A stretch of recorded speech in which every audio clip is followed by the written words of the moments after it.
For green lovers, the Reva is a symbol of pride. For technology enthusiasts, it's a dream car. I was on my way in my car for a test drive of the Reva, and I remember it was a really bumpy road, and I was feeling a little nauseous because of the number of bumps on that road. And I got into the Reva, took it out for a spin, went down that same road, and it felt like it was a different road altogether. It was so smooth, and we just sailed through that same street, and it just amazed me at how smooth the Reva was, even though it's such a little car.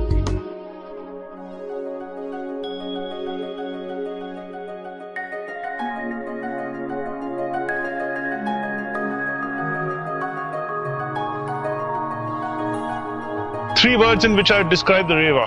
Okay, number one, technologically very advanced. Okay. Number two, the sheer ease and convenience of driving. And number three, that it's so easy to drive. It's so easy to drive and so reliable that you would rather, you know, in a tricky situation, you'd rather pick up the Reva and go out rather than any other car. The core of all of this was what we call was our energy management system. And this management system monitored and controlled everything in the car in real time and looked at optimizing everything. We also went ahead and tried to create and store data on board. And so all our cars today had over 3 years of data on board, and you could know how a customer drives in Norway, in cold temperatures, or in India. And this was incredible because you actually saw what the customer told you, but you also saw what you could correlate it with what the car did. And by combining this piece of information, you could innovate and really change technology. The net of all of this was affordable electric cars driven by technologies, ideas, and insights.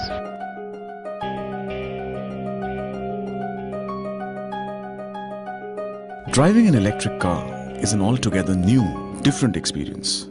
Firstly, tanking up a Reva you can do in your house.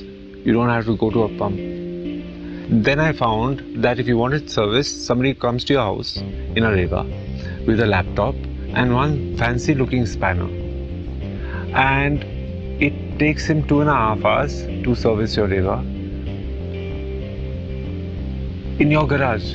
I mean, it's so convenient. It's amazing actually. The first time it happened, I was dumbstruck because it's a completely new concept. Because your conventional car, you have to call these service guys and they'll come and pick it up from your house, take it there, and at the end of the day, they'll charge you.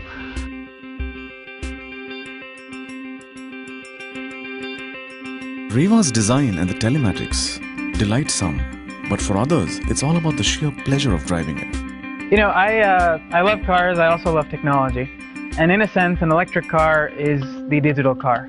Everything is software controlled. With the Reva, I just, appreciate that it really sounds like a digital car, really. It's silent.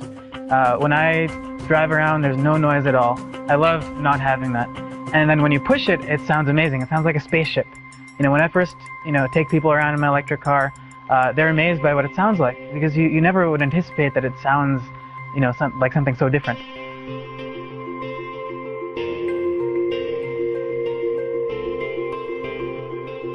The Reva was actually designed on a very unique space frame structure, seen more in performance race cars or probably in airplanes. And this creates a very lightweight structure, but it cocoons the entire passenger compartment in the case of a collision. In surrounding that, we put very unique dent-proof body panels. We found that most cars in India, after a couple of years, had dents and skirmishes all over. And if we created a next-generation technology that allowed you to be absolutely dent-proof, we believe that this was a very important customer feature. On top of that, we put batteries right under the seat, which created a very low center of gravity. Think of those dolls as children that you hit, it came back to you. That's the kind of effect you had in the car. So although it was very small, it ended up being very safe and very maneuverable in city driving. The best part of Reva, the technology, that I enjoy it. Actually, no other cars can give you any indication if anything goes wrong in the car. Suddenly it breaks down and it just stops. So, you keep wondering which part of the car is damaged or what has happened to the car. You have no idea about it. It gives me all indications. It keeps telling me if my car needs service. It tells me if my car needs distilled water for the batteries.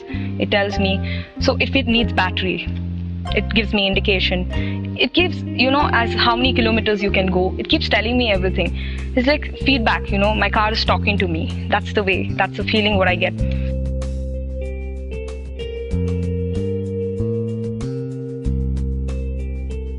So, you're in a space today of electric vehicles that's very dynamic. Think of your laptops, think of your computers, and see what's happened in the last 5 years. Well, 70% of electric cars is batteries, electronics, computers, and all of this that goes in. So the changes you're going to see in electric cars are going to be very relevant like you've seen in other consumer electronics. So what we try to see is how do we create vehicles that would be open architecture so that tomorrow future battery technologies could come, performance upgrades could come in. And I think this is very relevant. So actually customers who probably bought cars in the past will probably have better cars in the future. And that's not possible to have in regular internal combustion engines, which continuously deteriorate, right? So it's almost like plugging in a new hard drive or plugging in a new processor. And that's where I think electrics come in. But to do that, it was very important to create everything open architecture.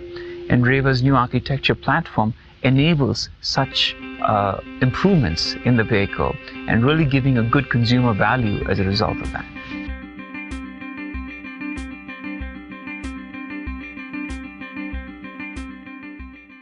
For automobiles, the future is electric. But what's the next step? Well, we'll keep surprising you for sure.